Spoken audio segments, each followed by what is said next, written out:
All right, let's get right into it. Today we're talking about a really fascinating story, a corporate drama, if you will, starring Waaree Energies, which is India's biggest solar manufacturer. Now, for months, this company was an absolute superstar on the market. But then, in the first week of January 2026, the bottom just completely fell out.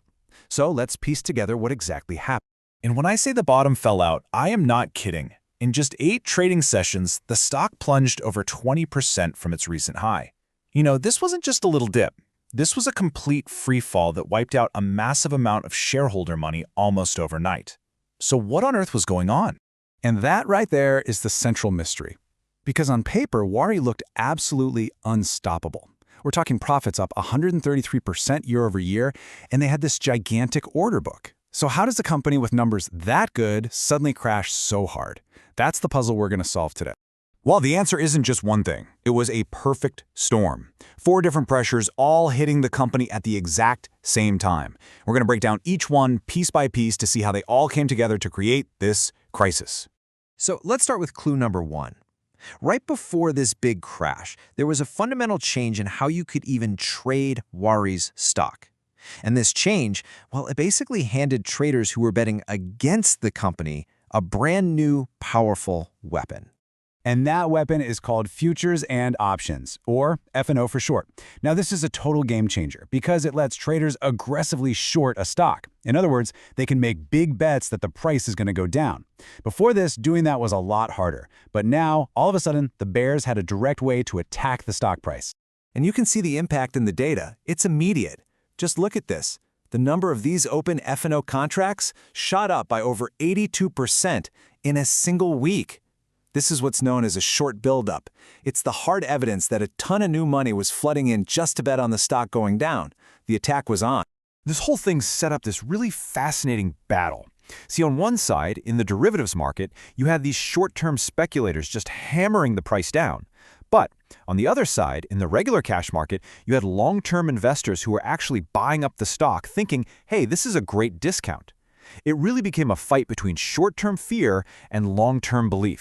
And that short-term pressure, it created a really dangerous feedback loop. See, as the price fell, it forced other people in the market to sell their shares to manage their own risk, right? But that selling then pushed the price down even more, which caused more selling, and so on. It's this self-feeding downward spiral, a kind of technical vortex that can make a crash way worse than the initial news might suggest. Okay, let's move on to our second factor, which really added the fuel to that technical fire.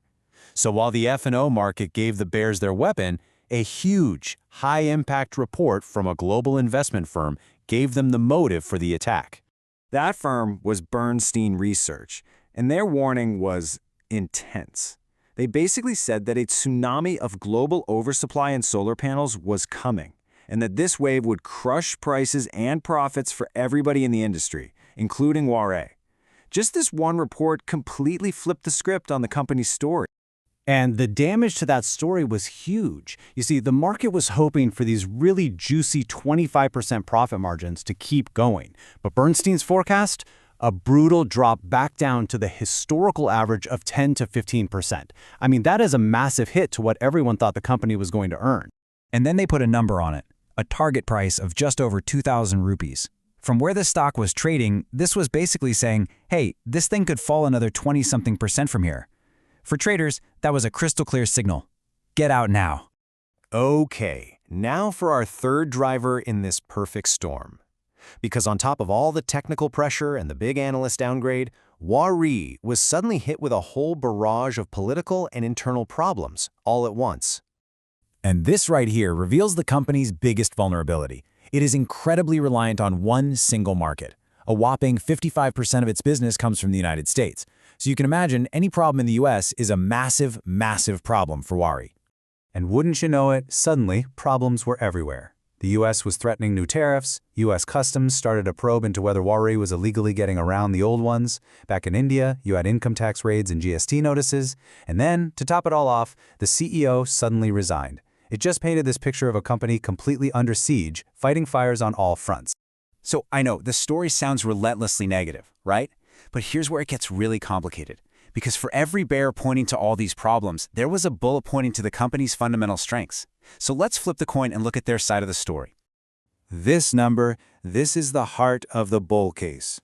47,000 crore rupees. That's the size of Waaree's confirmed, guaranteed order book. Think about that. That represents years of guaranteed revenue, which is a pretty powerful shield against any kind of short-term market storm. And this is the central conflict in a nutshell. On the left, you've got the bear case, global oversupply, huge risk in the US market, and some potential governance issues. But on the right, you've got the bulls pointing to that monster order book, and to a company that's actually making a smart pivot in its strategy to deal with those risks head-on. And that pivot, it's a really high-stakes bet on America. Waaree's big strategic move is to start building factories inside the United States. The idea is if they can get these plants up and running in the next 6 months or so, they can completely bypass the tariffs and even qualify for U.S. government subsidies. It's a bold move to turn their biggest weakness into a major strength. So there you have it, the technicals, the downgrade, the political risks, and the company's strategic countermove. Let's put all these pieces of the puzzle together. What are we looking at here? A crisis? Or maybe a hidden opportunity? Ultimately, what this perfect storm really created was a fundamental shift in perception. The market just stopped seeing Waaree as a growth-at-any-price superstar and started seeing it as a company with growth, but with significant risk. See, the stock didn't crash because the company was suddenly failing. It crashed because the market was forced to suddenly reprice the risk that comes with its growth. And that brings us to the real takeaway here. The fight between the bulls and the bears over Waaree's future is, well, it's far from over.